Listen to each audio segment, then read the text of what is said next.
we did the math, and I mean, basic math skills. This moves onshore, landfall around 11 o'clock tonight in the Big Bend area. Now, Jason, we were just kind of looking at it. So what we did is literally just drew a straight line. Right now, the center of the eye is pretty much due south of Tallahassee. Now, if this were moving due north, that would be maybe a little bit of a bigger issue, but it's moving north-northeast, so it's moving a little bit east of due north. So that's a good thing, obviously. The farther it gets away to the east, keeps it on the west side, but the problem is it could end up in the western eye wall. Remember, we were measuring just how wide the eye is, and it was about 40 miles when it was weaker. Now that it's got stronger, remember we used the old analogy of the figure skater, the spinner, and then, the arms come in and it gets faster. Well, that's what's happening, and so the eye has contracted. So the eye now probably is closer to maybe 20 miles wide. So on the west side of the eye is the western eye wall. For Hurricane 101, you've got your eye, and then you have the eye wall, which is right around the eye. Almost always, the strongest winds are in that eye wall. And then what happens is the farther out you go, the weaker the storm gets. So right now, hurricane force winds extend 60 miles out from the center. In other words, sustained hurricane winds blowing for a minute at 74 or more miles an hour, they extend 60 miles out. Right now, we are quite a bit farther out than that, closer to 80 or 90. So it's the main reason why we are not going to get sustained hurricane force winds in our area. It's too far away. And we've known this for a couple of days, really. But you're still getting wind gusts to 60 to 65.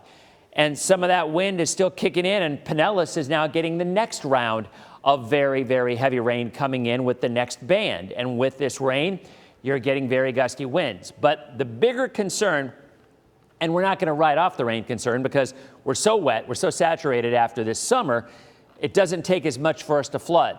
So there's that. But this is not Debbie.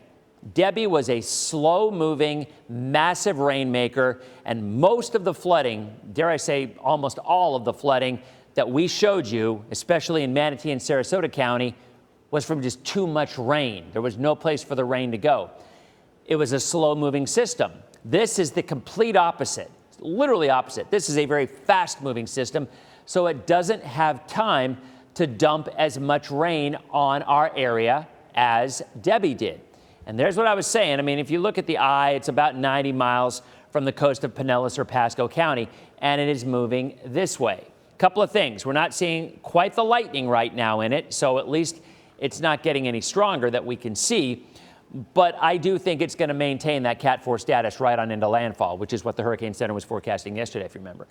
But again, my point is, now that the center, that the eye is actually west of Spring Hill, I mean, Hernando County, right? There's your east-west line. So south of that line, now the winds are coming onshore. And now it gets real in terms of the flooding. What we've seen is significant. What we are going to see is even more significant. But I want to stress this again. 90% of the people watching us right now are probably not on the water or associated with the water, whether it's the bay or a river or a lake, Lake Tarpon, or, areas of the Gulf itself. So the overwhelming majority of people who are watching, you will not be dealing with surge. But a lot of people ask me, I don't understand the concept of surge. It's real simple. Debbie was flooding because of rainwater. This is flooding not because of rainwater, but just because this big storm is just pushing this water in. And when that water goes into an area like the bay, it feeds in, it hits the end, and then it rises.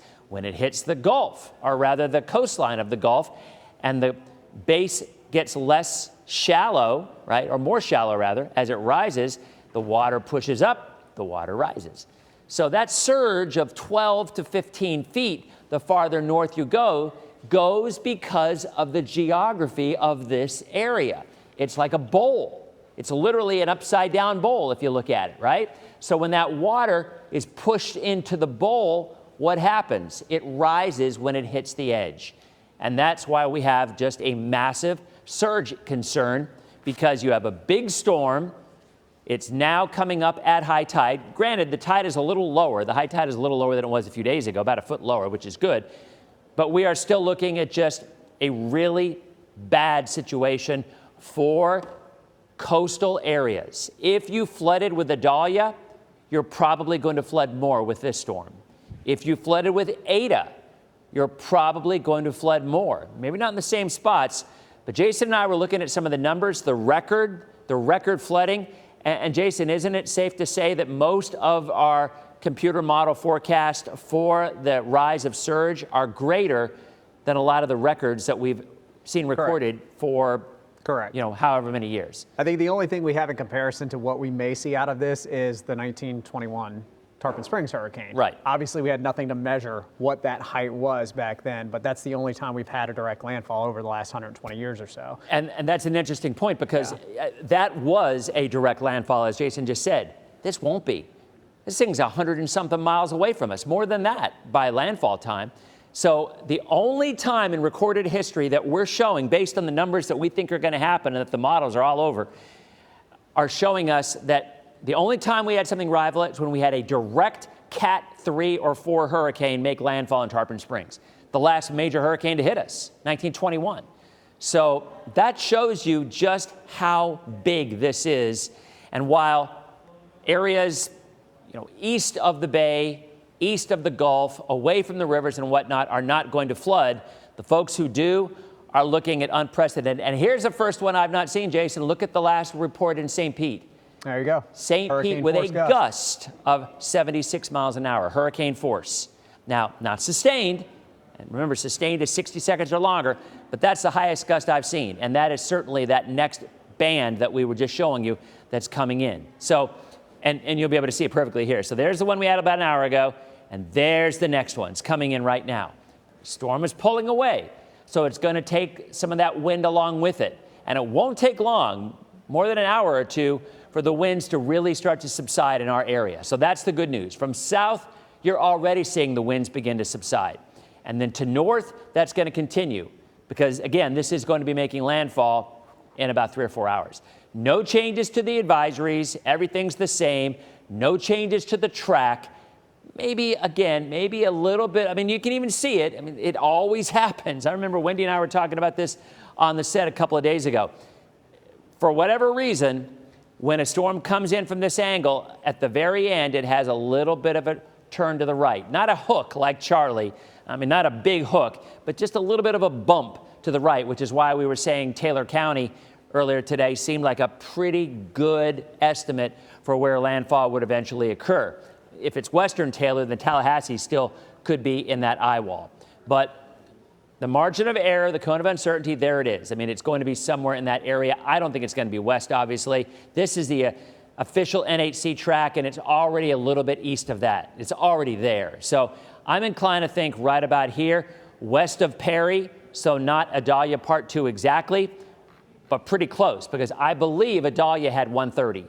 In fact, pretty sure. Idalia was at 130 mile an hour Cat 4 when it made landfall. And this one is pretty darn close with the exact same wind speed. So it could very well be 2 years in a row that from areas around Steinhatchee, back to Keaton Beach, areas north up around Perry and west of Perry, looking at it again. But ultimately, for our area, this is what we're going to be worried most about. This will be the most memorable part of this storm.